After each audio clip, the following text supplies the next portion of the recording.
Want to know how to use Dola AI for content writing? Well, no worries. In this video, I'm going to show you an easy step-by-step guide on how you can do it. It's super simple and under a minute, so let's go straight to it. Now, first things first, you can just simply open up your dola.com website or the app itself. So once you've done that, make sure you are logged in as well. We have also created a video on how to log in, so make sure to watch it. So once I've done all of that, on the leftmost side, you should be seeing various options. So what you can do is you can just simply select AI writing right here, or just simply select new chat and then select AI writing. This should be right here. So once I've selected that here, you can see templates that you can choose from. So you can also go through TikTok script, blogs, Instagram scripts, and lots more. So you can just simply select any one of these and then select send.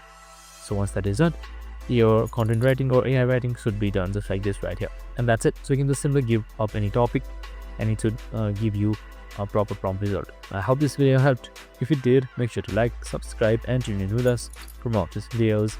See you in the next one.